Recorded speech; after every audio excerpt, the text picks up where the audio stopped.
Yeah. We're rocking. We ready? I don't think. Can you hear well might enough? be my bad. No, maybe a little more. A little more? A little more juice, yeah. Good. Thanks, buddy. They were on Bosco setting. What? I thought he wants some loud. He wants some low? No, ours are lower because his voice is Oh, okay. Mario Bosco. Big news within the Lang world. By the way, the Artie Quitter podcast. Thanks for bearing with me. We're taping here late, just me and Danny Boy. Daniel, what's up? Sunday night, the Cubs 6-0 Sunday night game came back and won on a safety squeeze, 7-6 in the 12th. John Lester delivers the bunt. Jason Hayward scores. Cubs win 7-6. All right, let's start over. Here's the script. Dan, what's up? Hey, literally, I don't even want you to make the whole hey sign. Hey. That's what I want you to do. If you're not on fire, say, if you're on Cubs fire, are on fire. If you're on fire, go, hey, Art, I'm on fire. Could you call someone? If you're not on fire, I'll go, hey, Dan, what's up? Hey. No, I'm kidding. Dan, very excited. The Cubs. Again, Dan, I try to get Dan fired up. Every once in a while, I say, hey, what about the Cubs? He goes, whatever. You know, come on, man. The Cubs are bet. When was the last time the Cubs were this good at this point of the season? When was the last time? Try to think of it. I don't think either one of us were alive. The Bartman year. Were they better? I don't think they weren't better, but they are. They're better now, or that? Yeah, they're better now. Yeah, because I think I'd arguably the best team in baseball. Yeah, well, yes, we have the best record. In the baseball. Best record in baseball in August. It's August 1, baby. The best record resides in the friendly confines. You understand? And I got to tell you what. In the words of Herman Cain, former presidential nominee, former African-American Republican presidential nominee, who owned about a bunch of Godfather pizzas, I think, in Cheyenne, Wyoming or something. Yeah, this Herman Cain. I'm running for president because I opened up a bunch of Godfather pizzas out of Cheyenne. Yeah. I'm that black motherfucker. No, I'm not the black motherfucker who separated the heads. That's that other crazy motherfucker. That's that religious motherfucker. I don't know what motherfucker crazy up in here. I said, I'm motherfucker crazy up in here.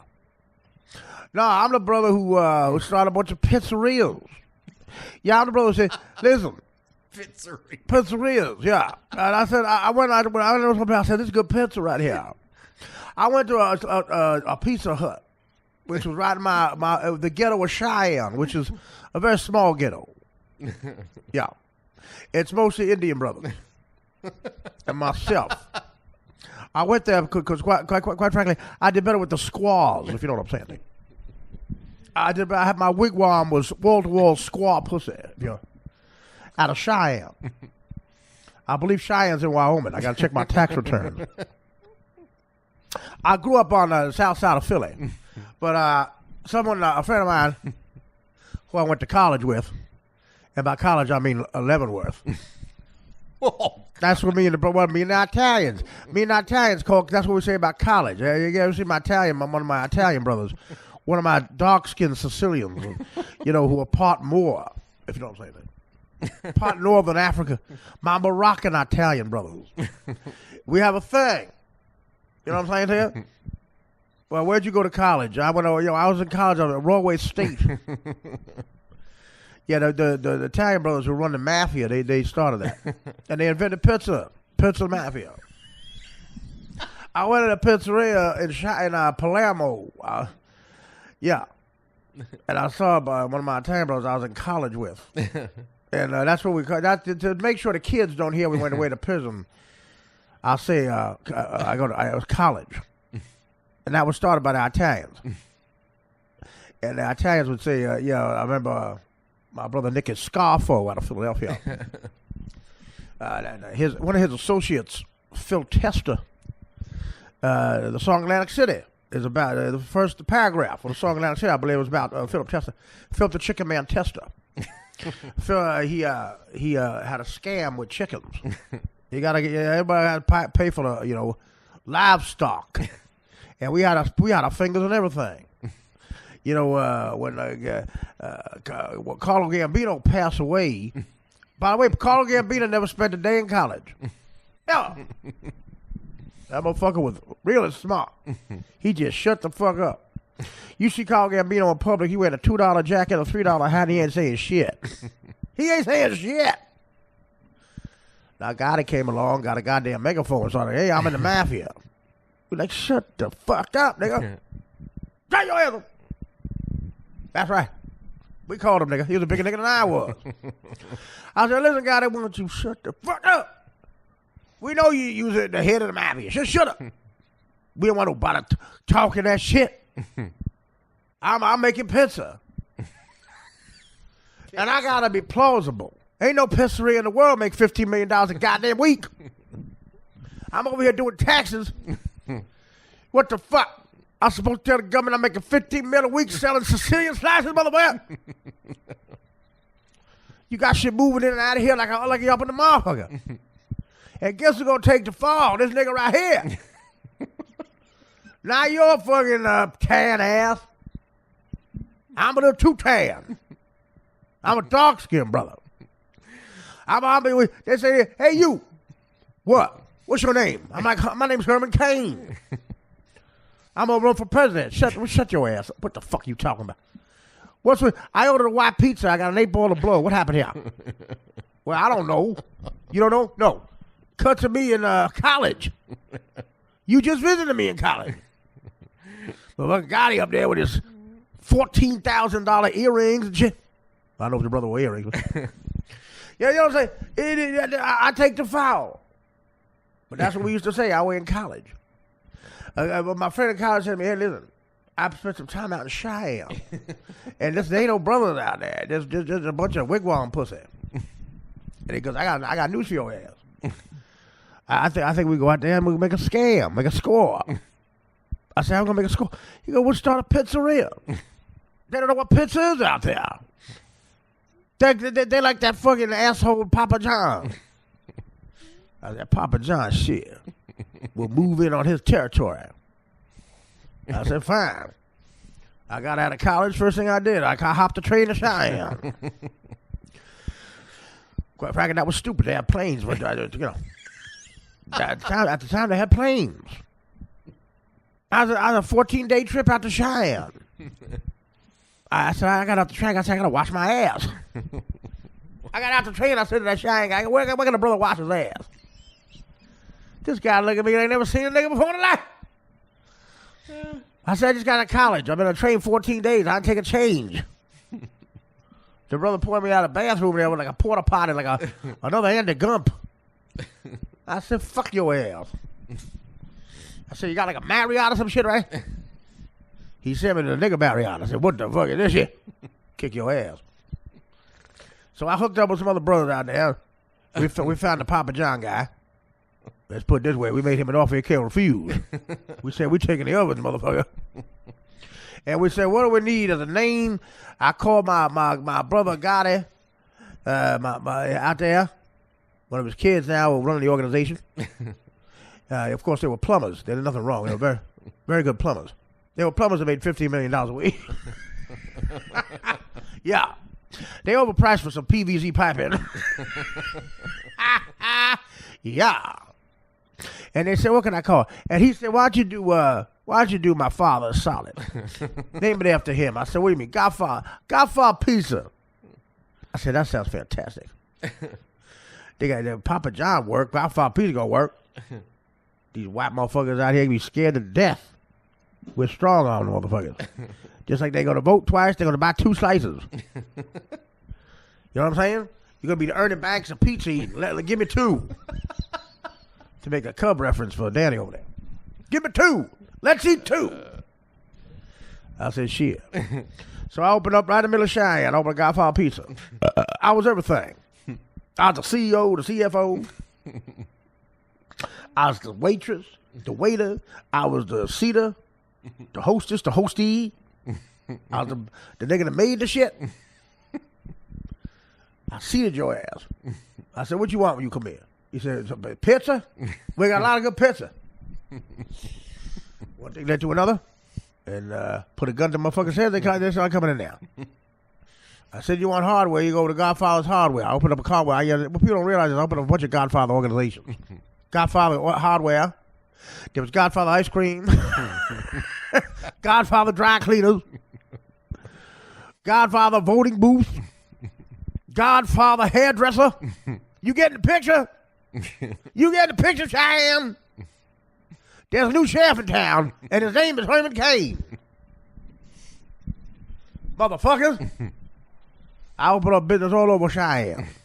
And I got myself up enough fucking money, enough denario, enough Robert De Niro, as we call it in college. Enough Robert De Niro to get myself a slogan. And it said like this. It said, get a brain, vote for Cain. I said, what's wrong with your brain? Vote for Cain. Don't be insane. Vote for Cain. We had a bunch of them. You sweet as sugar. Sugar cane. That was one of the bad ones. Mitt Romney. Cain Capital. Right? Motherfucker was a Cain guy, a venture capitalist. Whatever the fuck that is. So I learned a bunch of words. I learned the word rhetoric. I learned the word rhetoric. Optics. Optics, which is the way the nigga politicians say, I can see you. Hey, I see you. I got optics on your ass. Turns out the FBI had optics on my ass. They made me a choice. They said, you either become the first Negro Republican or we're going to take your pizzeria. And you going back to college. I said, I ain't going back to college. No way. I just want undergrad. I ain't getting no masters. I don't want no masters in college. Fuck the dumb shit. My entire life, I wasn't a Republican. I wasn't a Democrat. I wasn't nothing. Who fucking voted shit? Vote was one of them white person privileges. Vote. I have. I said like my brother Earthquake.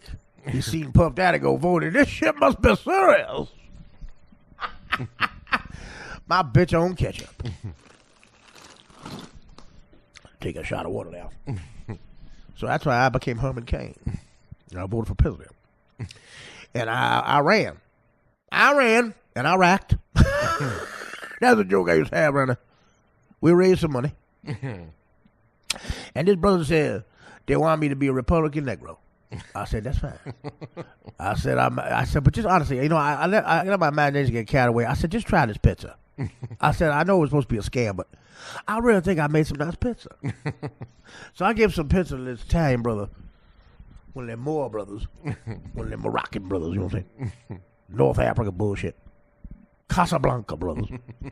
I said, yeah, try this. It's extra mozzarella. I got some extra mozzarella with some gravy. And I have my own little Herman Cain little style of sizzling. This is what I call a South Philly paprika. I call it a Project Paprika. Can I get an amen? And they tried it. And that Italian brother there threw the fuck up. He threw it up. He said, you ain't got shit. That sounds like a brother made pizza. That sounds like you made that pizza in prison. I said, go fuck yourself. I said, I played Republican for the one condition. He said, well, now you tell the people I made good pizza. I want Godfather Pizzeria to open up all over the world. He said, fine. I said, you keep the dry cleaner. He said, fine. I said, you keep the ice cream shop. He said, fine. I said, you keep the hairdresser. He said, fine. I said, testify. Godfather Pizza, my brother. They said, fine. And that's why I opened up. And I lost by about, quite frankly, I didn't win one primary. I lost by a lot of votes. But they said you could be on Fox every once in a while. We'll put you on that Veta brand sister. Veta brand sister. They go to you one of them boxes like the Brady Bunch. What do you think? And I just say, Donald Trump, baby. All the way. Motherfucker, tell the truth. And so do I. Go to Godfather Pizza and vote for Donald Trump. That's what I'm I can't stop doing Herman Cain. I'm telling you right now. I can't stop doing Herman Cain.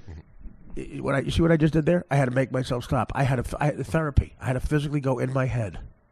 And I'm not claiming it's entertaining at all. At all. Quarter a day, what do you want? I'm saying, I think there's some times where Dan says he may have to go in an ambulance. Dan's sitting there going, should I call somebody? As far as he knows, he's alone in that room. And what if he's with a whore? She's probably going to shoot him. Oh, God. Yeah. I'm in the shower. You just see the shower going. And you say, yeah, Herman Cain. Either that or I do Bob Murphy, the old Mets announcer. And there was a Met named Alex Ochoa. And I don't know why, but I've said this to some of the fans before. And they give me the same look, a look of horror. Sometimes I can't stop saying, as Bob Murphy, the name Alex Ochoa. Alex Ochoa. Alex Ochoa. And Bob Murphy had a thing where he talked like an old guy. He'd be in the booth with somebody else like Ralph Kiner. And the Mets used to have the Mets when they were so terrible. I loved the Mets when they were terrible. They were so endearing. The Mets in like the early 80s, Dan, come back with me. Remember Ron Gardenhire? Oh, sure. He became manager. Yep. Ron Gardenhire, I think he got a ring with the Twins. Twins, yeah. He got a ring with the Twins. I went to that game. Yeah, he got a ring with the Twins. I think Kirby Puckett. Motherfucker died of glaucoma. Herman Cain was at that game? I was at that game. What happened was we were trying to open up Godfather Pizza franchise. We were going to go with Minnesota. I had an idea for small sodas, called it a mini soda. Instead of a large soda, I said, shit, this comes right out of my ass. I pulled this idea out my ass. I said, large soda, medium sodas, and Minnesota. Minnesota. I said, how about that? And I was talking to Jews. I had to watch my ass. They said, no, we don't like it. Then what happened? What happened? What the fuck happened? The Papa John motherfucker had Minnesotas in right field the next day. And I pitched it to his CFO. Guess what his name was? Ira Green. I'm gonna say it again. This motherfucker was flimsy as the day is long. And his name was Ira Green. I'm gonna say his name again. Ira. His first name is one letter short of IRS. You understand what I'm saying to you? I was one letter short of IR fucking S. Is that a coincidence? Fuck your ass, it ain't. And yeah, Ira Green probably pictured that annoying Papa John painted face dickhead. Yeah, I'm sure he hangs out with Peyton Manning. Fuck your ass. If Peyton Manning hang out with that motherfucker, you ought to be shot in the head. Now Peyton Manning trying to get that asshole laid. Hey, this is the pizza guy. Fuck off. Jew boy. I'm sure green is short for something. And it ain't Greenio. It ain't Greenio, like my Italian niggas. It ain't Greenio, it's Greenbergstein's all. You know what I'm saying? I said, we got to get together. You steal an idea from me, motherfucker. We got to that bit with me mentioning Ron Gardenhire, brother. It's a sickness. I didn't even ask what Herman Cain thought about John Travolta playing John Gotti. Oh, I loved it. I seen it. I made a suggestion on Twitter myself. On Twitter. I was on Twitter all day. I'm at Pizzeria. You get at Herman Cain at the real Pizzeria. Pizzeria spelled P-I-S-S-E-R-A-E-I-A.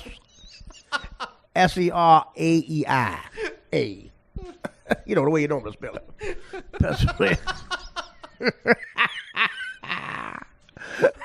Pizza.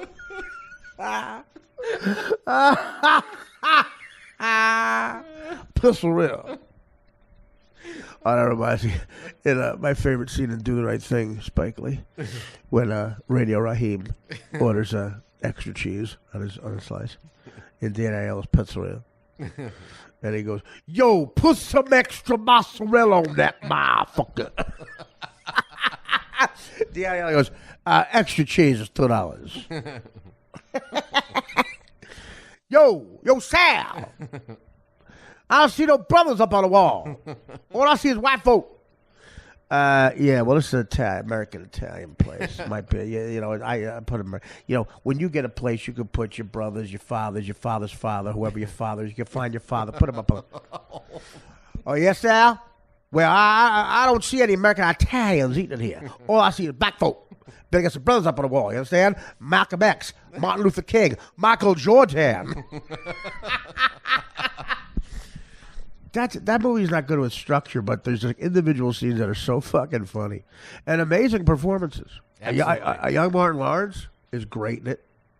That kid who plays the kid I just did, that's a guy. He's half Italian. That guy. Yep. What's he? That's Esposito. Right. Yes. Great actor. Great actor. He's got the straight hair. Last name Esposito. You know where I'm going with this. You know where I'm going with this. Unbelievable actor. The guy who played Radio Raheem. First day I was in L.A. The second day I was in L.A. Orlando Jones took me at lunch we were rehearsing 42 sketches. At Mad TV, I was in 40 of them. Orlando Jones took me to a health food restaurant, which was, I got to take a diabetic piss, but I'll let you chew on this. Same place where Diane Keaton breaks up with Woody Allen in L.A. No. in Annie Hall. Same exact place. That restaurant. A plate of mashed yeast. I was the mashed yeast. First place I ate out. Orlando took me there, and he didn't even know it. And there he goes. Artie will be at the Borgata on Friday night and being introduced by Ala Abdelnabi, our 7 foot buddy, along with Mario Bosco. But also, Wednesday is the 90th birthday of Anthony J. Benedetto. You know him better as Tony Bennett. He played at the Borgata last night for 2 hours. 90 years old. And he gave an STD to no one. Damn, we have to have a separate show called Dan Plug Stuff. Okay, Artie will be at the Borgata this Friday, introduced by Ala Abdelnabi. 7 foot, I think he's 7 foot friend, or 7 foot friend. And it's the 90th birthday. Anthony, who told you to say that? Huh? Who told you to announce Tony Bennett's birthday? I just did it on my own. He played at the Borgata last night for 2 hours. Yeah, well, listen, that's the kind of rooms I've been playing. He's 90. I got to tell you something. Well, first of all, it's a moot point. I'm not making it to 90. Are you kidding me? I'm 48 years old now. I'm going, should I get a catheter? Oh.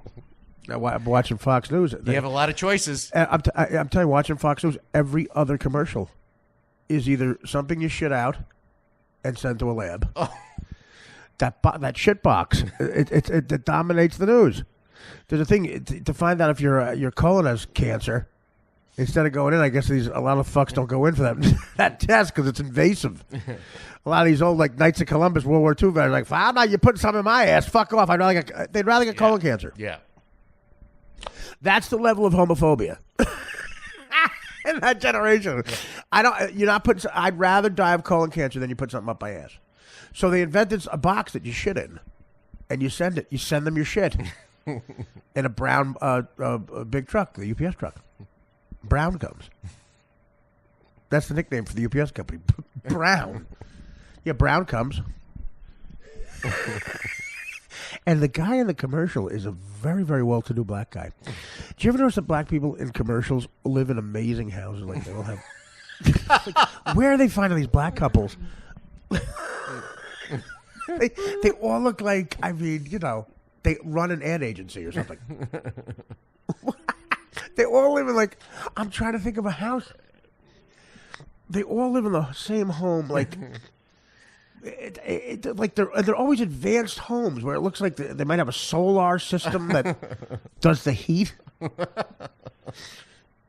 I mean, but where are they getting these black couples? and yeah, well, the guy in the shitbox commercial.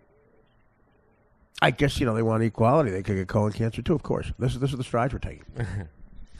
The guy, they have to have an example of a guy going into the bathroom with shit. They don't show him shitting. And, he's not the butler. He's the guy. The guy who owns the home. And the UPS driver's a white guy. What the fuck? And these beer commercials. Could these beer commercials be... Sorry. Excuse me. I just need to sneeze into the thing. Who cares? Hey, look at this. On Channel 114, an old Johnny Carson with Joan Rivers. Let's see what this looks like. I'm watching TV while we do this. There's no rhyme or reason on this. They show the old Johnny Carsons on whatever this is, antenna TV. Yes. Which it means a lot to me. That's what my father did. He installed the antennas. That's how I got no money for college. He installed TV antennas. That's what he did. throughout the 70s when I was growing up, and then cable came in, and quite frankly, we lost some business. My father was resilient, though. He just started installing cable legally. How about that? He had a real Goyish cup, my father. What year was this? Well, I was born in 67. My father, we was living in a small apartment. We had like a no-bedroom apartment just outside of Newark, New Jersey. Great city of Orange. First White Castle on the East Coast on Central Avenue. It's still there. And he got he dropped out of high school. He got kicked out of high school. My father, again, the story was he sucker punched his principal. His principal was hitting on a chick he liked or something. That's the story. Wow. Yeah. And he went up to the principal and said, listen, and just sucker punched him. My father, like that, he loved that. He called it a sucker punch, like a sneak, My father loved that trick of like walking up and just going, hey, yeah, everything's cool. Bam! And he could throw a punch. Okay, I'm saying this is circa 78. No, 81. This might be the 80s. The Johnny Carson. He's killing. Yeah, look at this guy. I think he's only on his third marriage at that point. Yeah, look at this. Yeah, look at this guy. Now we have James Corden. Ugh. Terrible. Anyway, why it's so depressing? It's so depressing. James Corden. Whatever. Cable came in 79 or something like that, and but not everybody got it right away. We didn't have it in Chicago until 85, Yeah, 86. yeah. You know what?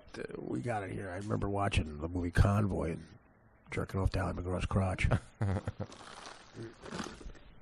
But yeah, we have to have a separate show where you just read plugs. And I will be at the Borgata this Wednesday. Look at Joan Rivers, dead now from getting a facial. She died getting a facial. Okay, here she comes out. Look at this dress she's wearing. I'm going to say this is 81. Let's see what the jokes are. She'll call Elizabeth Taylor fat within 30 seconds. I guarantee not to sleep with the judges. Oh, come on now. No, they had a show up in Las Vegas, and I was one of the people. Rickles was, Yeah. Shecky Green, and Bill Cosby. Bill Cosby. And the women's here, and they said the winner is. And you took it. And I didn't expect it. I had a lifesaver in my mouth. Right across the- What was the contest? They said a Speech and so forth. Yes, and I didn't. And when you're going to make a speech, because I would make a bitter speech, I don't know anybody, anything. I did this on my own. And, But you never do. But you don't And do you it. say, oh, thank you. Can you hear? We could cut this out if it doesn't play. Yeah, Can you hear her? And then you- Yes. Thank you very much. It's very nice. But now when you won the Emmy, I saw you. You were very gracious. Freddie got up and I think accepted that for the show. You didn't yeah. get it? Oh, yeah. Yeah, you got I it. You yeah. took the Emmy. Freddie took it instead of you? No, well, Freddie the Cordova, the producer, Oh, I don't care. accepted the Emmy. About you? I got it. Yeah. Carson could care less about Emmy. What's that? Oh, sure. Yeah. Are you kidding? No. So you got nice lamps then, Olivia. You put a rod right through the head of it, and like those chicken lamps you see in early America. You see, they sound like they're bombing, but back then you just love this, like a conversation. Cute. Yeah. Is this fun? She's got a shawl on. 80 mink died for the shawl. This is called a boa. A boa, yeah. Boa. Edgar claims it's fox, but I never saw a fox with a nut in its paws. Edgar, her husband, who shot himself in the head. Little backyard. God, the shit that happened. I see. Here's what happened since this appearance. Okay, history happened. She decided to do her own show. She was kicking ass so much as the guest host of this show that she took her own show on the brand new Fox network, circa '86. I remember the Beastie Boys were on for their album "License to Ill" within the first week. That was '86, end of '86. So she takes that and doesn't call Johnny Carson before she accepts the deal. Now, I don't know. Something very similar happened to me later on in life, by the way, in my career. Somebody got called. I had a huge opportunity, but everything's fine.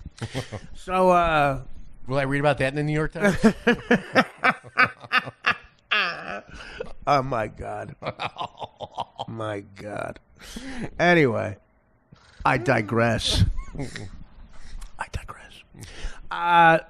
Put it this way. I could have nodded off on heroin on CBS. Right after Letterman, baby. Right after Letterman. Put it this way. You might not have you might have forgotten Greg Ferguson after Drew Carey. Yeah. But then somebody got a call. So, somebody in my life got a call. And wasn't too happy with that situation. And the people that were going to give me that, really, they didn't give them to me. They called Greg Ferguson. Yeah, I digress. So, yeah, she didn't call Johnny Carson, which she should have, like I did. I called my Johnny Carson. Now, my Johnny Carson said, no, I'd like you to just keep sitting there. That's what my Johnny Carson said. Maybe that story's in the online version of that article. Let me check it out. I just, it's a hypothetical in my life. Joan Rivers did not call her Johnny Carson and took the show when she went on national television. I, being the polite guy that I am, told the producers, who basically were going to give me the breathe. Said, no, you should call your Johnny Carson. Because I'm sure he'll be gracious. I'm sure he'll say, oh, that's wonderful. What a great opportunity. These producers called me up and said they heard me on a particular show that may or may not be hosted. It may have been hosted by my Johnny Carson. And they thought I was funny. They thought I was a funny person. Which happens in show business. You get a job that's amazing, and then maybe another job that's amazing comes along, and like Frank Sinatra, you had to leave the band. It got kind of ugly, but I didn't know Luca Brasi at the time.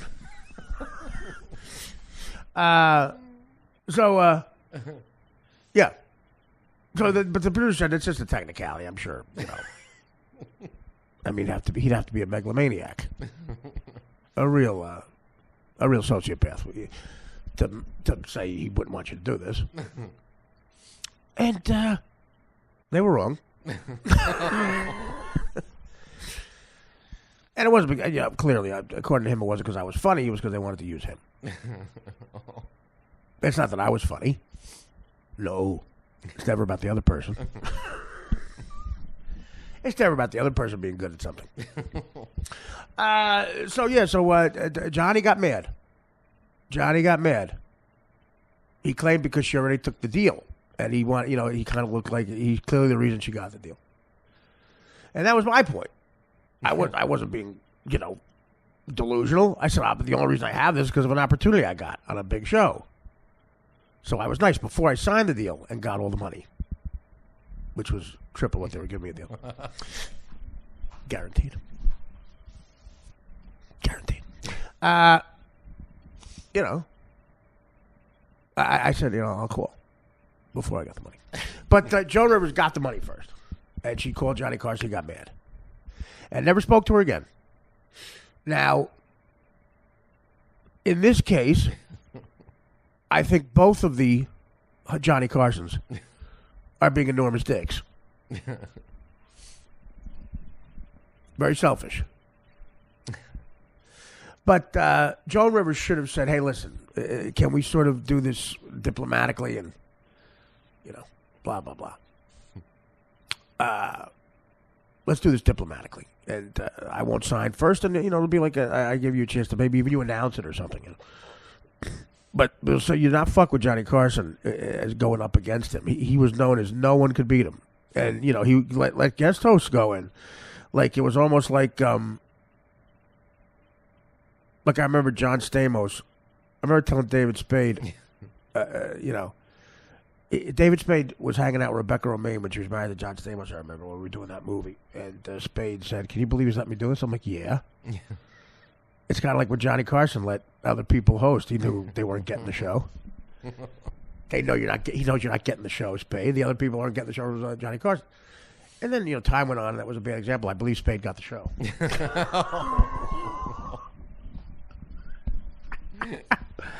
I'm just slowly getting out of show business.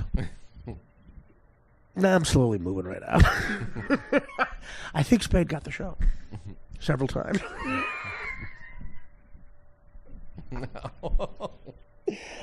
And then Spade got his own show And then from what I hear, John Stamos took that show.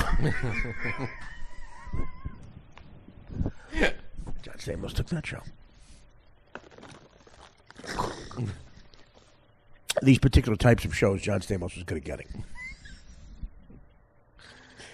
One of the best guys at getting these shows, I think, in the history of men. And I believe John didn't really care about the show that Spade took because he had been on that show a lot. He was a regular on that show. And, you know, he got tired of it. It was special in the beginning when you get on those shows. But then when you're on it a lot, every night, you get tired of the show. You might want to do another show. A better show. A show that's newer. A new show. A strange show.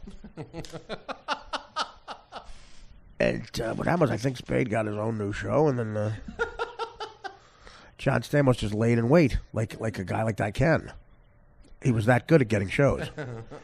And he walked up to Spade's show and said, I'd like to be the new host of your show. Just don't tell David. And he was the new host of the show. And then Stamos, I believe, somehow let Spade know he was the new host of the show because I think the only reason he got that show was so Spade would find out he got that show. I believe that new show was done in Australia. Yeah. Anyway.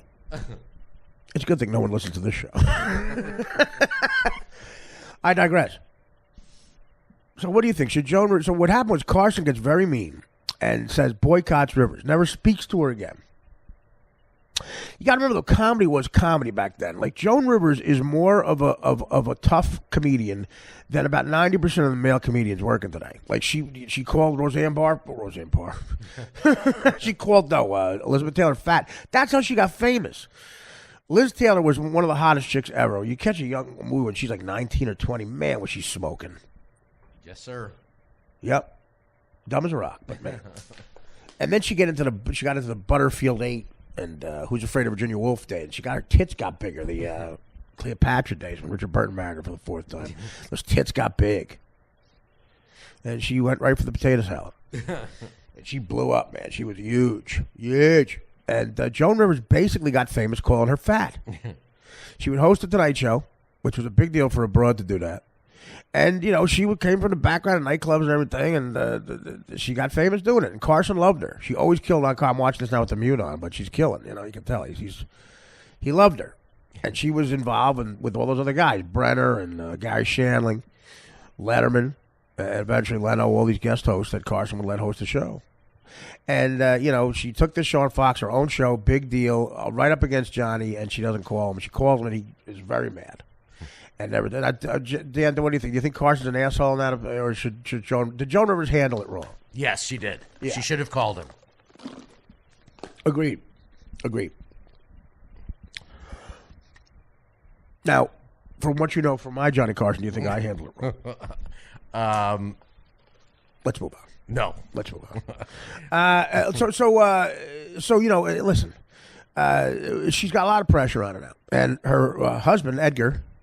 Was the architect of all this, and she listened to everything Edgar said. He managed her, and he was producing the show. And the show comes on and bombs. Really low ratings. And it's tough to go up against Carson. And there's a lot of vicious things going on behind the scenes and stuff like that, and it looks like she's going to have to do a week knowing she's going to get fired. But she's got to do a week of shows. I don't know why they do this to people. I've never been in that position, thank God, where you know the show's gone and they got to keep. Well, no, yes, I have. Yeah, I was gonna say you forgot about that. Well, what I did was just let 50,000 people call and say they like the show. So, you know, and it's very, very, very, really tense time for her, and her husband Edgar, because of all this, kills himself. Did he shoot himself, Dan, or take pills? What did Edgar do? Edgar Rosenberg. I think he shot himself, but I'm not sure. Did you Google that? Yes. Yeah, we want to know that for sure. So that's what she's going through, right? And she puts a lot of money into this, and it wasn't a guaranteed contract, supposedly, and now she's got money issues. She's broke. I mean, not broke. Showbiz broke. But still, with Edgar gone and nobody to guide her, she really looked up to him, And she's got her daughter. What's her name? Melissa? Yes. You think she could have some talent and help her out? Her daughter, whose middle name I believe was Talentless, was like 15. And they had to get through it. And they were tough women. I got a lot of respect for them. Joan Rivers went back doing stand-up on the road and picked herself up and eventually came back. And by the time she died, was worth about $150 million. And Melissa got married and has a wonderful son. Prescription drugs. Yeah, he took a bunch of pills, I guess. Yeah. That's rough. All this is going on. It's a bomb in the spotlight. Johnny Carson, your on-air mentor, hates you. Your backstage mentor, also your husband and manager, he dies by killing himself because of all this shit. And you got a daughter who looks like you, but it's not funny. Combination you and Edgar, but not funny. No, Melissa Rivers is actually very hot. I did a talk show with her once. It was VH1 had this show called The List, where they had 4 people that looked like, McNeil Lehrer report or something. Whatever you want to call it. The politically incorrect style, a host. The McLaughlin group. Yeah, right. A lot of the millennials, I'm sure Torelli will know that, right? I love Steve Torelli.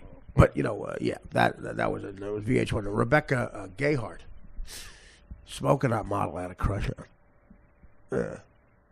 I did a movie with her. The first movie I ever did was with Rebecca Gayheart. She was the Noxema girl. If you Google her, she was so smoking. She was about 24 when we did this movie together. I was like 28. It was the summer I came back from ATV and did it in New York. And she was the lead. It's the movie where I play the Russian. Oh, I know her, sure. Yeah, the Russian accent. Yeah. And I thought that was what I know. Look, later in life, I did a movie with Renee Zellweger, and I thought she liked me. There's no way she liked me in hindsight. But I'm telling you, Rebecca Gayheart, she was into my rhetoric. She was giggling. One of the assistant directors even said, "She likes you, dude." And I'm like, "Yeah." And they were saying, "Yeah, but there's no way." And I'm saying to myself, I talk myself like that. And I wish she'd like me, And she probably likes people who look like John Stamos. And then guess who she's going out with at the time? And he wasn't well known though. Brett Ratner. That director who directed Rush Hour? Yes. Guess who Brett Ratner looks exactly like? Moi. He's got that Belushi look. Oh, that's right. Yeah. You're right. I'm like, motherfucker, I could have fucked her. She likes grotesque guys. No, Brett Ratner. He was starting out, like the guy's got $1 billion. But he was about to, I guess he was a hot young director at the time. So there's a little, we turned the TV on and we have... we see Joan Rivers on Carson, and we have a little tangent we go on. That's the Artie and Dan podcast. And take from that what you will. I digress. There will come a day, sooner than later, where I will fill in all the blanks from that that little story I told you. A lot of weird things going on in the air. Look, the politics. And when I do a bit about politicians, I'm watching all this stuff because it's so fascinating. And when I do give my opinion on something to do a bit that's comedic, I don't have any. I'm not like partisan here. I don't care about politics. I'm a comedian. I'm giving you my opinion because it's the biggest story ever. It's the most craziest political climate maybe ever in the history of this country, and I'm giving you my opinion on it. I talked about. I mentioned on Twitter, Trump's latest controversy, which seems like it's sticking, is the Muslim couple who lost a son in war about 2006, and I think in Iraq. And, of course, that's the worst thing ever. You bury a kid, the worst thing ever. And, this guy let Trump have it as a Democratic national invention. The Democratic National Convention. The DNC, as I call it. And, pulled out of there. Mr. Trump, you do not know. You have not sacrificed shit. You orange dick face. Look at this. Here is my Constitution. I have my Constitution with me. Let me tell you something right now. You tell me. Don't tell me to make a Slurpee. You son of a bitch. I don't make Slurpee. I hold the Constitution. Here it is. This is my pocket Constitution. I have it with me all the time. All the motherfucking time. Listen, I tell like it is. Here's I'm gonna sum up. Here's why I bring that up. I'm gonna sum up, in my opinion. This is my stupid comedian opinion. I don't claim to know shit. You're talking about the two most unpopular candidates in the history of politics running for president. Everybody hates Hillary and everybody hates Trump. And I'm going to try to tell you why. And this is how crazy this fucking country is. They're a bunch of hypocrites. Okay. Trump, here's why the people like Trump. Here's what they don't fucking get. And I was watching Chris Wallace, who I do like, Mike Wallace's kid. And he does the Fox News Sunday Report on Fox. And he's got George Will there and Juan Gomez. What's his name? Juan Williams? He's got a Spanish name and a black name. Is he a Spanish black guy? He's got to be Spanish, too, right? I don't know his ethnicity. Well, he's black. Let's move on. So they got some broad, I don't know who she is, and Karl Rove. No. Who just looks like a chubby professor who you make him watch him. He looks like, that part in The Getaway, like when the guy ties it's in the first one and the new one, the movie The Getaway, when Jennifer Tilly, one of my co-stars, plays the chick in the new one, when Michael Madsen ties up the husband and makes him watch him fuck his wife. Michael Madsen fucks the guy's wife, but first he ties the guy up and makes him watch it. Karl Rove looks like the guy you tie up.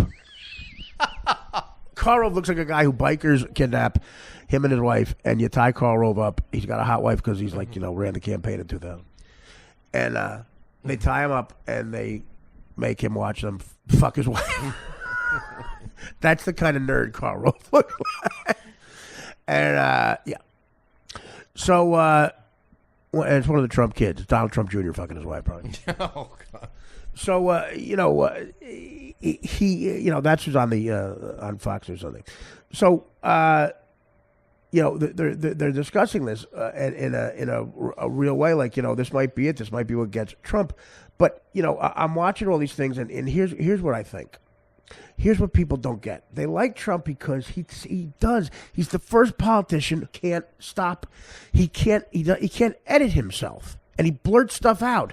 That's the truth. Now, people say they want people to tell the truth. That's bullshit. If everyone told the truth, we wouldn't have a society. Everybody would kill each other. The whole world, the whole idea of civilization, people acting civilized, is lying.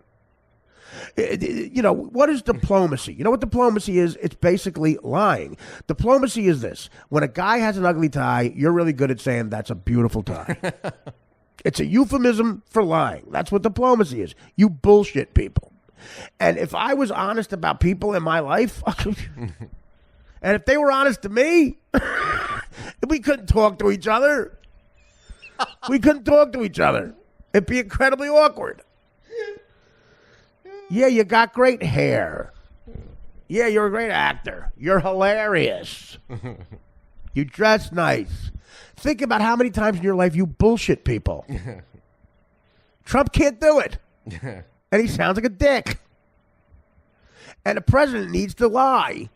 That's the whole thing. They want truth, justice. No truth. Lying and justice. Lying.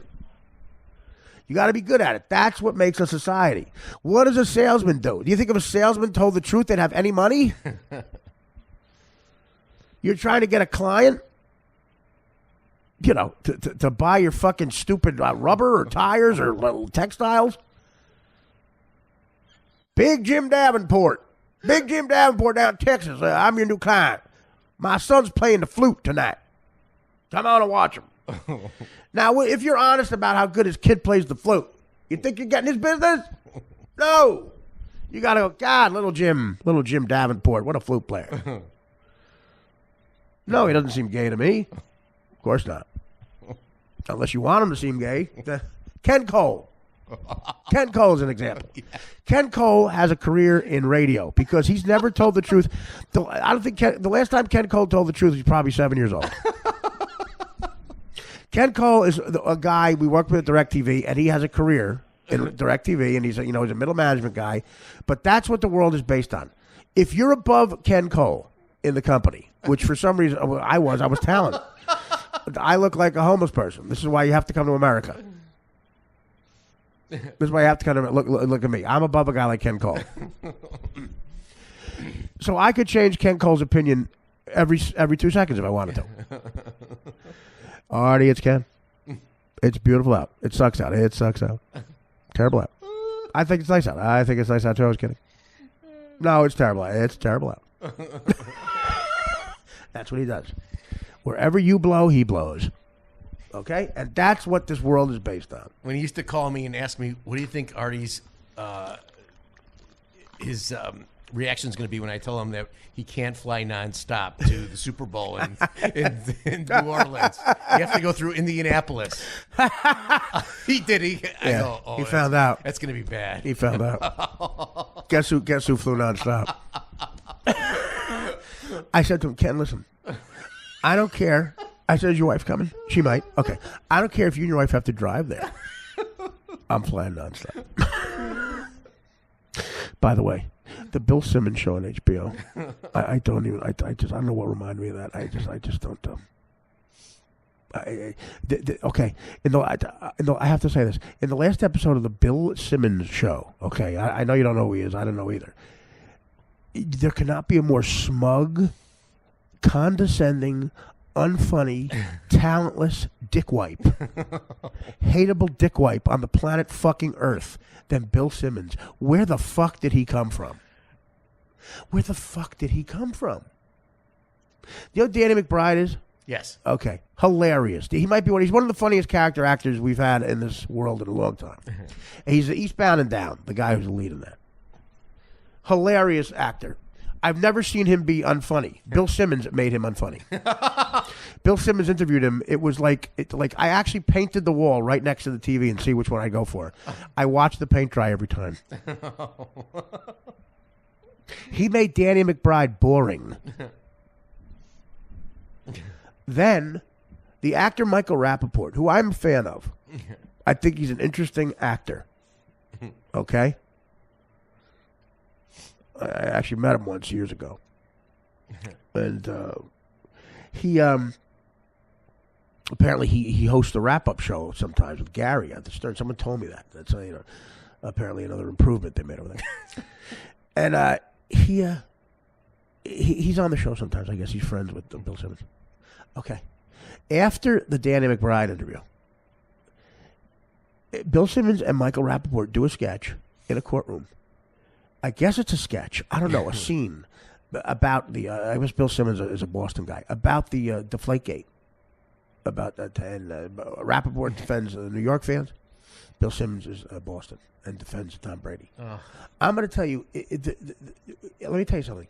If only the people responsible for that sketch getting on television were in the World Trade Centers, where the terrorists flew the planes in, I would not have been mad about it. If just the people responsible for the Bill Simmoms show being on television were in the trade centers, and they were the only ones who got disintegrated when they flew the planes in, if they were the only people there, I think we should just gone on with our day the next day. Clean it up. And the first responders would not have to get sick because there's don't waste your time. And if just an engine could hit Greg Gutfeld on the way down, that would be the one extra. Well, he'd be the one guy I want to run into the building with. I want to be the one guy dying now, like those poor people are. Maybe there were just child molesters in there. Who knows? Child molesters, Jerry Sandusky, Greg Gutfeld, and the people who put the Bill Simmoms show on television. I'd be fine with just not even going into Afghanistan. I mean, I wouldn't want Bush to visit. Nothing. And none of us will get hurt because you just have to let it burn. No one to save. Just one small piece of cement hit James Corden in his car. James Corden, yeah. right on the pit. Flying just as they're putting car karaoke. That show got nominated for an Emmy. Okay, that's it. It's over. The pussies took over. Somebody gave away comedy to the pussies. I blame it on the managers and the agents that I've known for a long time. Someone gave it away, man. Someone gave it away. It used to be Kinnison, Carl and Richard Pryor, Bill fucking Murray in his prime, Belushi, Eddie Murphy. Was anyone cooler than Eddie fucking Murphy? Eddie Murphy actually, I think, said, I'm so cool. I want to pick the goofiest orange jumpsuit to wear. And I'm still going to look fucking cool in my HBO special. And now it's James Corden. What the fuck is that? An Emmy? Fuck off. So you know, again, this Rappaport sketch and Bill Simmoms, I defy someone. I want somebody to watch this. And I want to know who put this on TV. It's the worst show in the history of television. And I got to tell you, people thought I hated Joe Buck. I liked Joe Buck. I have a dislike for this guy Simmoms. Okay? And he's name dropping in this Danny McBride. Now he's talking to the broad, the big-titted, redheaded broad from Mad Men. Here's what he said. You know, I was at Jimmy Kimmel's house, and John Hamm was there, and we were watching. Shut the fuck up. I hope you were blowing John Hamm. I hope that's how you got in. I was at Jimmy Kimmel's house, and John Hamm was there. You dick. You dick. You know, so people thought I was. I like Joe Buck. I'll tell you what. You want to help television? Give me 30 Vicodin and book me on the Bill Simmoms show. Put a studio audience in. You know, that's the one good decision they made. There's no audience because it would sound the same. It would sound exactly the same if there were an audience. It might be quieter. You would hear people booing. Oh, my God, Michael Rappaport. Oh, my God. Not a distinguished career anyway. Horrendous. Did someone even write something? But I'm the asshole. I'm doing a show from my kitchen. Yeah, so you know, Trump and Hillary Clinton. I'm gonna give you a lesson here. Trump, you know, has the bombast, and Hillary Clinton can't stop lying. Here's the thing. Hillary Clinton is a pathological liar. It's terrible. I watched her. My point about the Sunday show with Wallace. Wallace interviewed her. First interview she does after getting the nomination is on Fox News with Wallace, which I give her credit for. That's kind of cool. But she hasn't done a press conference where people could ask her questions from the press in about 400 years. Dan, do some more plugs. I don't have anyone else to wish happy birthday to. I don't have any Tony Bennett's. The toilet has been flushed, ladies and gentlemen. Dan killing time while I piss looks like the honeymooners compared to the Bill Simmoms. Okay. So Hillary Clinton, if you watch this Chris Wallace interview, and he's a tough motherfucker, this guy. He nails these guys on everything. He hit her with an email thing. Questions, no one's ever asked her about those emails. He hit her with the Benghazi shit. And he hits her with, bullshit about the Clinton Foundation. All the stuff you want. And she is such a liar. Now listen, when you're a drug addict, you learn how to lie. I'm a great liar because you lie when you're a drug addict. But certain people can tell. Great documentary, again, the 30 for 30 that my buddy Judd Apatow, my coworker, Judd Apatow helped produce. Unbelievable. Called Daryl and Doc and Daryl about Gooden and Strawberry. And at the beginning of it, they start off with a quote that really hit home to me. It goes through you, especially if you're a drug addict who lies. And that's what they are, unfortunately. Look, guess who the stand-up comic is on this 1981 Johnny Carson show? Byron Allen. Oh, God. Look at him. Oh.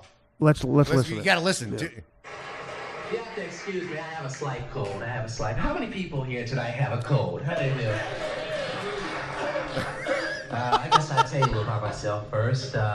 Just turned 18. Well, we are nauseous. Living with my parents, and in fact, that's why I want to talk about my parents tonight. How many people at one time in their life had parents? So He's one of those survey comics. He doesn't tell jokes, he asks questions. You know, my parents got so mad at me because I got sick. You know what I notice about most adults? They say the stupidest things when they get upset. No, I mean, they say the stupid, especially my dad gets mad at me, right? It's like, when he gets mad at me, it's like, go get me something to beat you with. I come back with a piece of lint. It's, here, Dad, cheer me up. I did it. Ooch, ouch, there right here. And he can say some dumb things. Was, Byron, get away from that lawnmower. Get off your feet. Don't come running to me. Punchline was lint was the punchline there? I thought we were getting something else. Right, he says this to me. He goes, Get ready for a whooping. How do you get ready for a whooping? What, you go to your room, practice squat, whole damn. Wow. Right? He goes, oh, I love this. He goes, you look like you need a whooping. Right? It makes it just sound like I'm hanging from the ceiling, right? Hey, Dad, are you busy? No? Why don't you beat me? I apologize. Maybe today's comedy is good. Wow. I mean... This guy, okay, I can't stand it.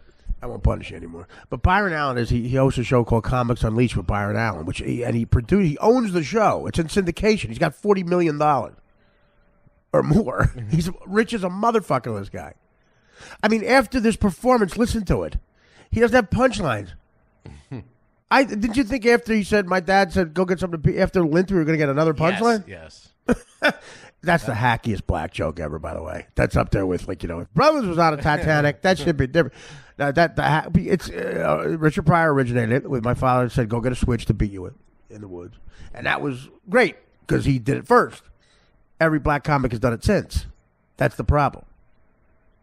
Black hack, I call it. Go get me something to beat your ass with. So that's what he does. Wow. And this guy, after this performance, he should have been escorted to the fucking border of Hollywood and said, bye. Go back to your dad. Here's what probably happened. Jesse made a call about 2 days earlier and said, listen, you need a black guy on that show. Jesse who? Jackson. I won't analyze it. Like anyone's going to understand what Jesse Jackson said. Jesse Jackson, you got to pick this up. Jesse Jackson giving Jackie Robinson's eulogy. I defy you to understand anything he says besides the name Jackie Robinson. Okay, I'm going to do an impression, and if you get this, I'm telling you right now, I'm not that far off. Jackie, Jackie, Jackie do, Jackie, Jackie come out of here. What's that one go in? Government mandates. Tell my artist citizens. Come back out for the people side of the people. The people that get old, nothing of it. Now the baseball comes back and he, you hear the rattling. Go back to the bed, Mr. Jackie. Jackie say, Jackie do, Jackie Robinson. Mr. Come back with it. Apple there. Come back and say with the freedom fighters. Freedom fighters. Freedom fighters do. Diabetes. Diabetes here. Battle here. Martin Luther here. Martin Luther. Baseball here. Ty Cobb. Jackie Robinson. Jackie Lee. Jackie Do. Jackie Robinson. Canelo Day. Commemorate. Monument.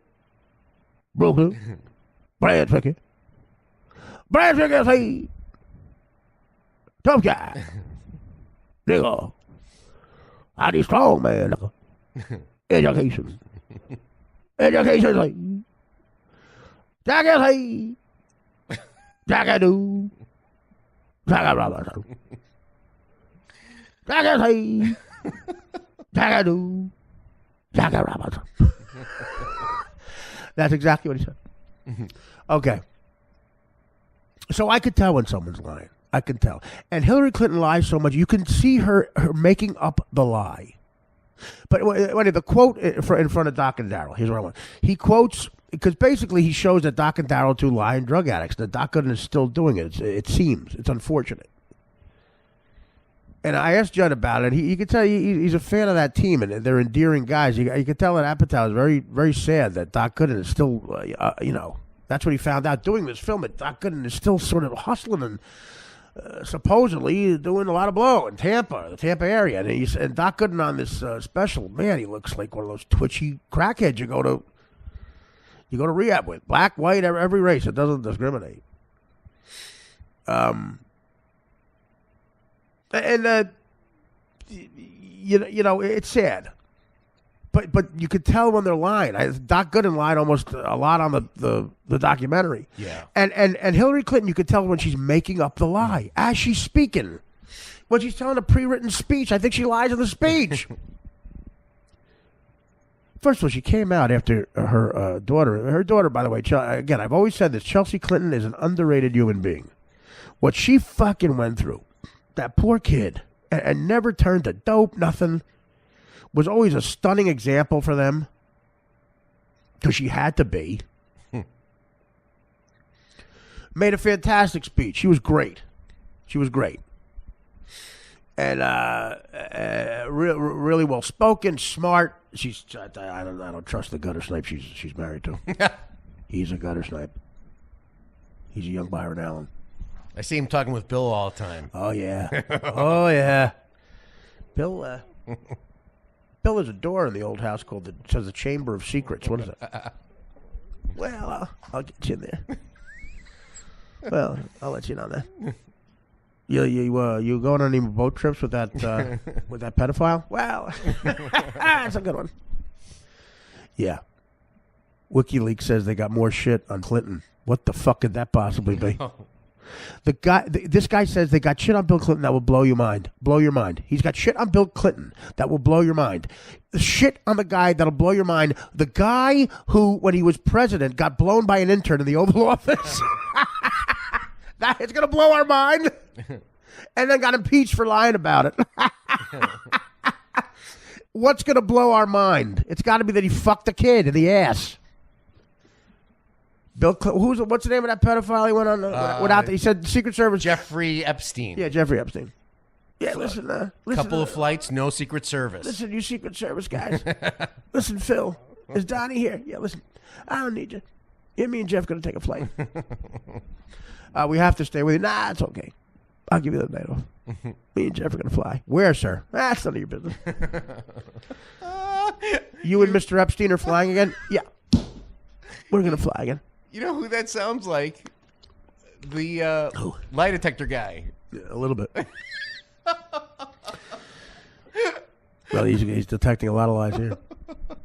Yeah. So, listen, Hillary, it's me. It's me, Torian. All right, Hillary. Did you know about Benghazi? Yeah, I don't know. She's lying. You're being deceptive. Hillary, did you tell the families that Benghazi was caused by a videotape? I don't know. You're lying there. You son of a bitch. You're crazy. Bill, did you ever have sex with Amoroso? Yeah, he's being deceptive. Did you and Jeffrey Epstein ever bang a kid on a plane? I don't know. He's being deceptive. Hillary, did you ever take any cash to the Clinton Foundation? Did you ever funnel any cash to the Clinton Foundation when you're Secretary of State? Yeah. No. All right. We'll check that. She's being deceptive. Is Hillary Bill's daughter? Is Chelsea Bill Clinton's daughter? Okay. She's not. Okay. Did you and Bill kill that guy? I ain't seen Vince Foster around. Hey, Vince, you won't see him no more. Did you and Bill ever kill a guy? 2 words, Whitewater. No, nothing. Yeah. Yeah, Hillary. Yeah, did you lie to Congress? You're being deceptive. That's what you need. She can't stop lying, and people hate her for it. But again, to be a president, you have to lie a lot. You have to be diplomatic. You have to tell the king of Saudi Arabia that his son is a good polo player. Okay? You have to tell the king of Jordan that he doesn't stink. That it's okay that he doesn't shower for months. You have to say, I'd love to wear a burqa.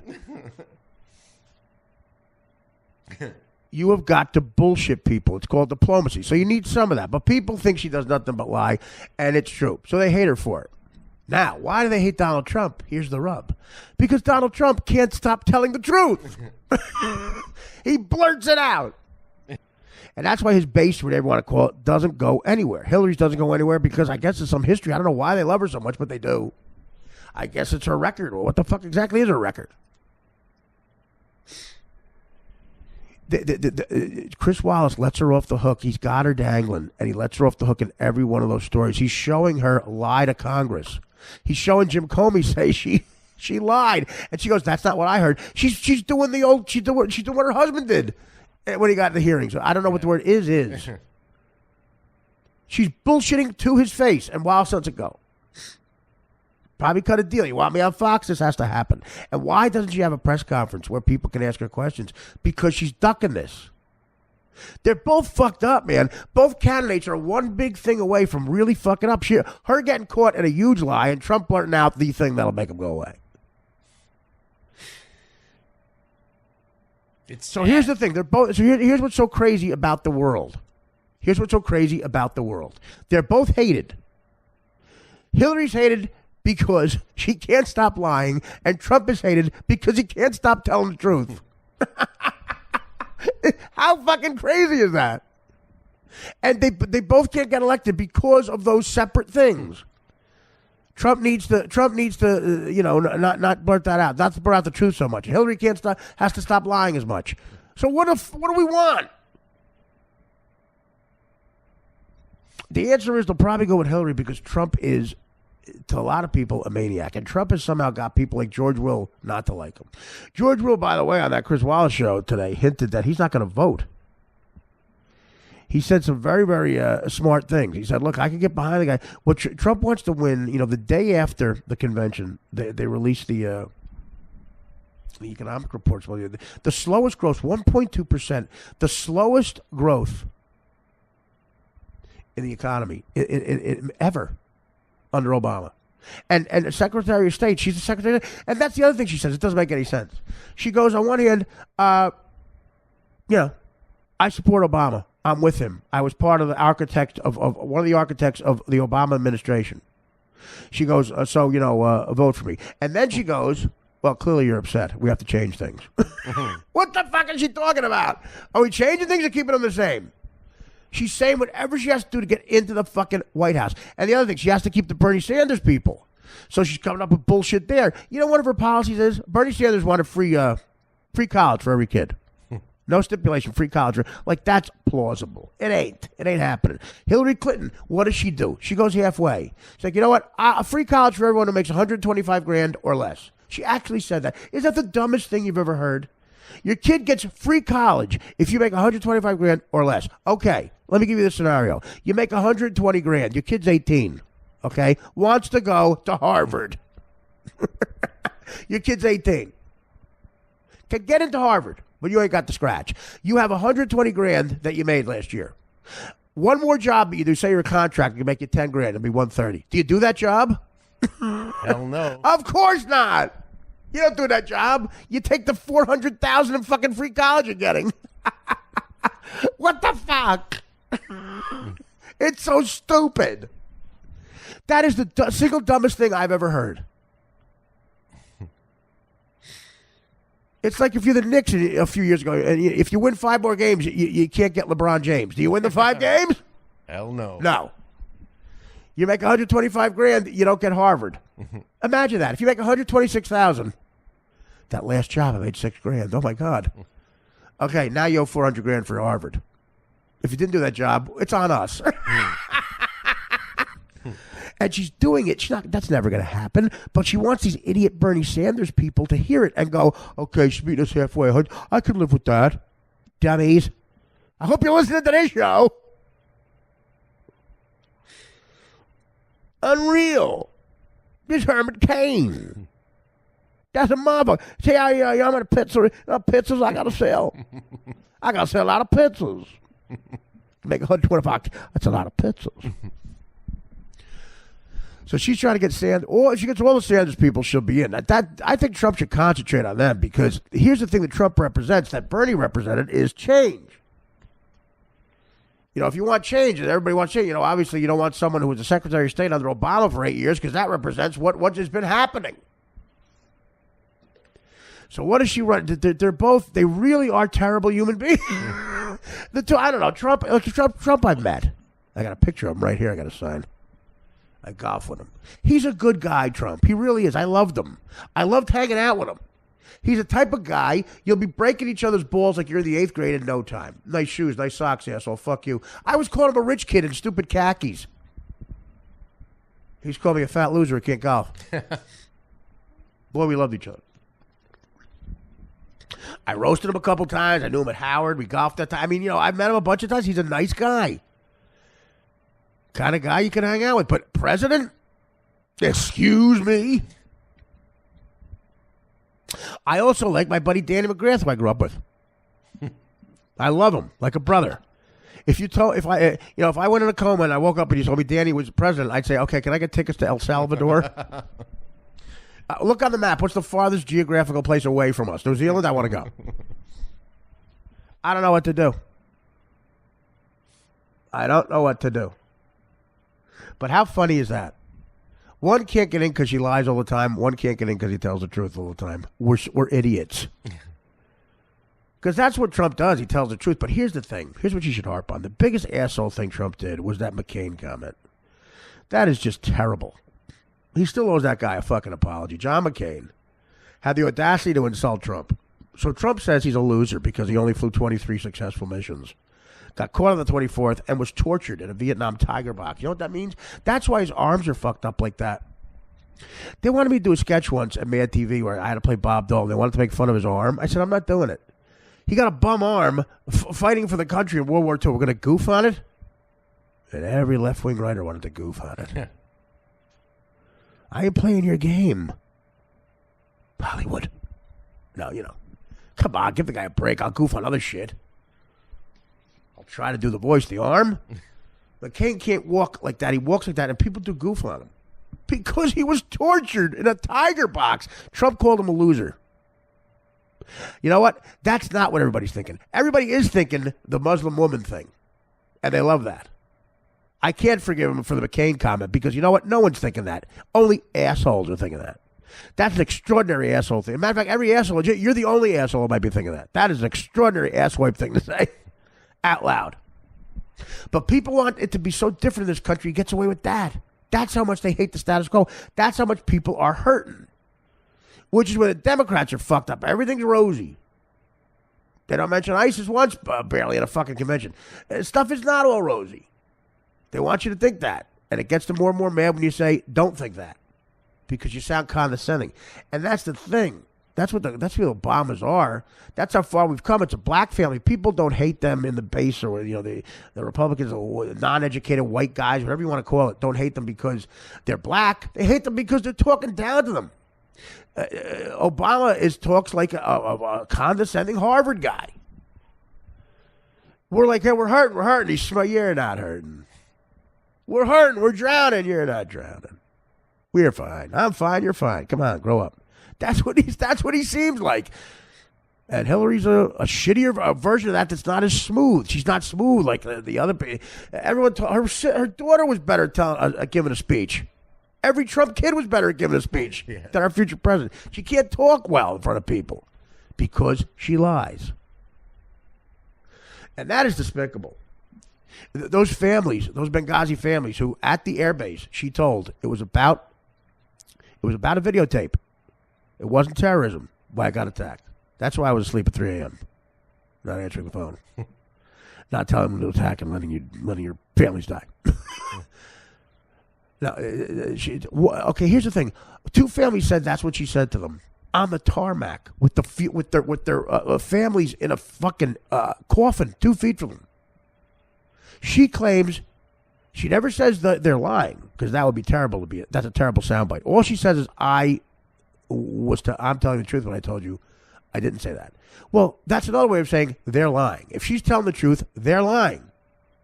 So these poor people lose a fucking a family member. And on top of it, one of the leaders of this country is telling them they're lying about what I said to them, making them look, like crazy people. That's how she's trying to paint them. Watch her when she lies about that. She rolls her eyes and goes, well, I don't know their problem. Like, that's what she's saying. She's trying to tell you they're nuts. They're grieving so much they don't remember what I said. 2 different people.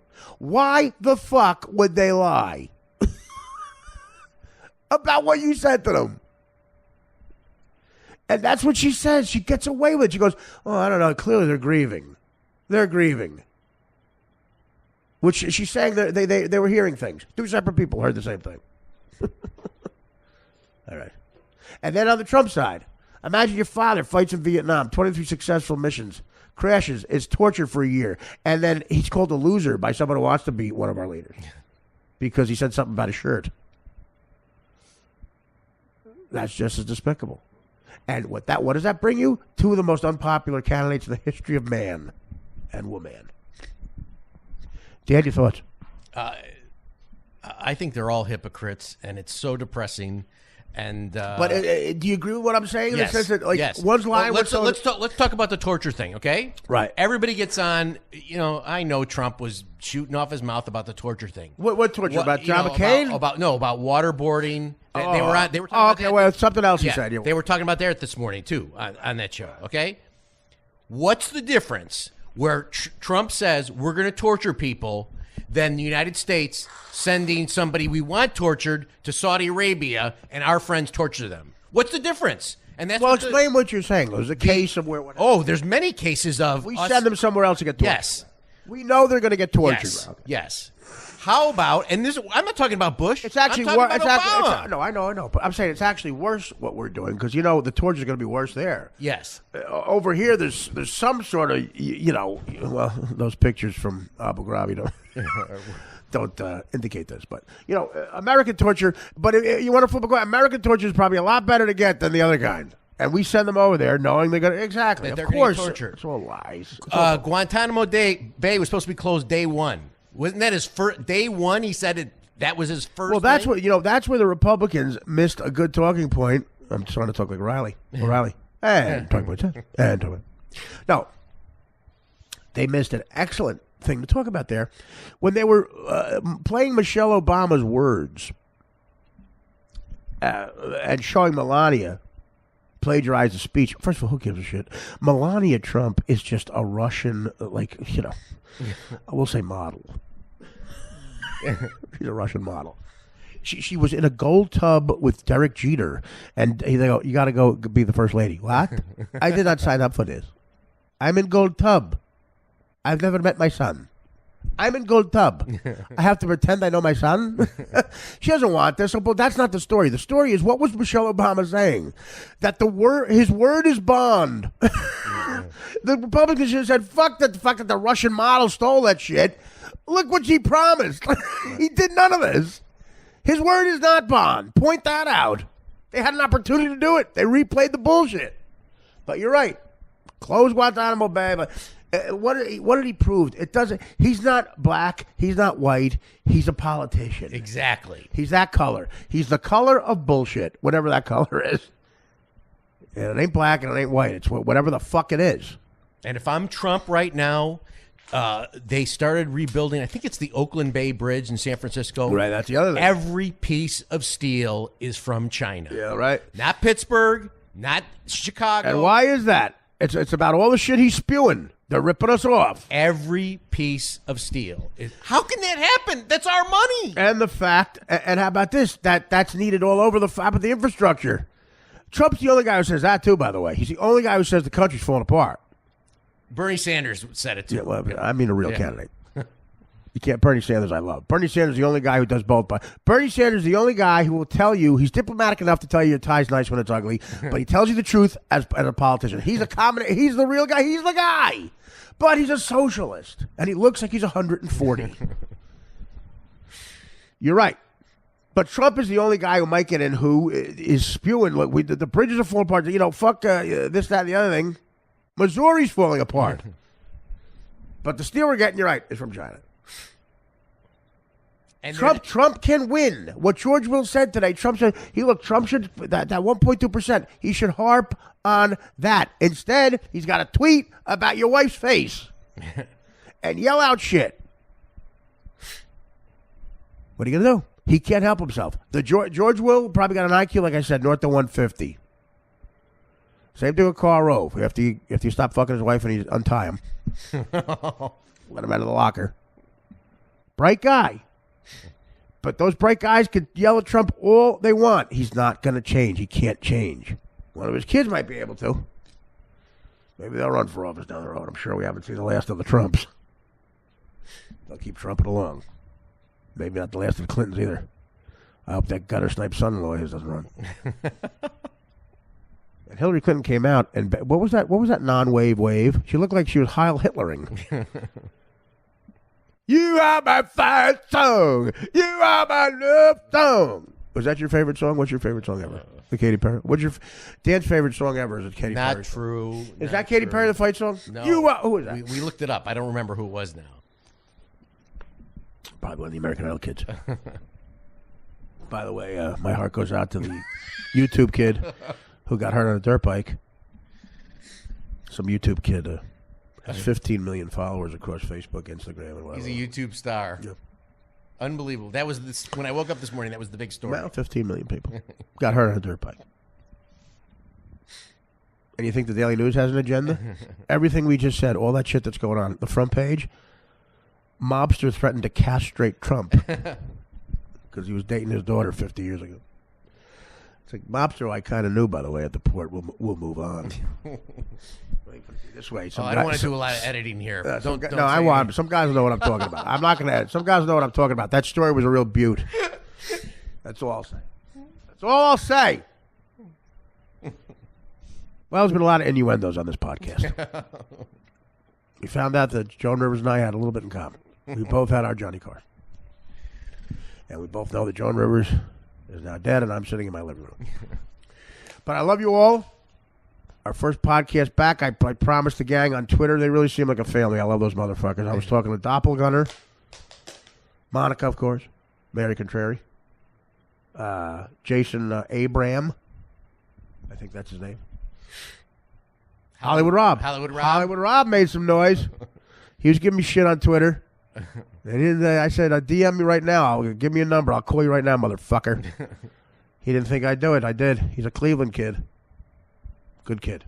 He's 45. But anyway, I talked to Hollywood Rob. We're trying to get a Artie fan summit.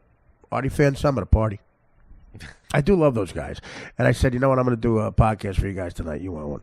And they said, take the day off. I'm like, yeah, that's now. Then I take a day off. What's the matter, asshole? Quarter a day. We got to do something for the fans. All right. Well, again, Wednesday, we're having Ala Abdel Nabi. I love him. Later on tonight, we're having Dave Attell and Russ Maneve. Tonight, that is. Tonight. Oh, that's great. Monday night. Monday night. Is Just Gal not coming? He is prepping for his Godfather show. Oh, wait a minute. That's tonight his Godfather show. I got to go, you know. I'm in it. It's Tuesday night. Today's August 2nd, right? Today's the 1st. It's 3 a.m. on August 1st. Yes. You sure about that? Okay, so he's August 2nd. What's he got to prep? I don't know. I couldn't believe when he told me. Ala Abdel Nabi. And he got into a fight with Flippin over the weekend. What do you mean a fight? They got into a fight on Twitter. Twitter fight about Ramadan? It was about, what was Allah's a little left. Well, what was it about? Anything in particular? I think Flippin's going to get his ass. I think it was something Trump had said, and Allah said, come on, stop lying, or something like that, and Flippin went after him. Flippin needs some pussy. Oh, he needs a distraction. No kidding. I'm not talking about the Giants or the Mets. He needs a distraction. He's representing the show. He's fighting the great man. I love Allah. Okay? And, of course, Amara Bosco, they're going to talk Wednesday about the fact that this Friday, August 5th, tickets available, I think. Maybe call the Borgata, but I'm doing I haven't been to the Borgata in a while. I love the Borgata. I've been doing a stand-up there for a long time, but being introduced by Mara Bosco and Ala Abdelnabi, the tallest adult and the smallest adult I know. And maybe we'll have Tim Sullivan as in between. My road manager, Timmy. Maybe if Timmy will agree to do it. Oh, Timmy. And what we're going to do is pass a note. Oh, man. From top to bottom. They're only supposed to do 5 minutes, and I swear, Mara Bosco, if you go longer with your stupid shit. Mara showed me some shit. Mara Bosco showed me a shit he wrote. And if you're coming Friday, quite frankly, throw something at him. Tim will do it if he can promote his CrossFit. No, he's going to be a life coach. All right, so there's my opinion, guys. I'm not political. There we go. Here's a guy. Ready? There he is. And this got so much attention when he said, Donald Trump, have you read the United States Constitution? Since then, this guy's become a... That woman. Oh. trying to think what she looks like. Mario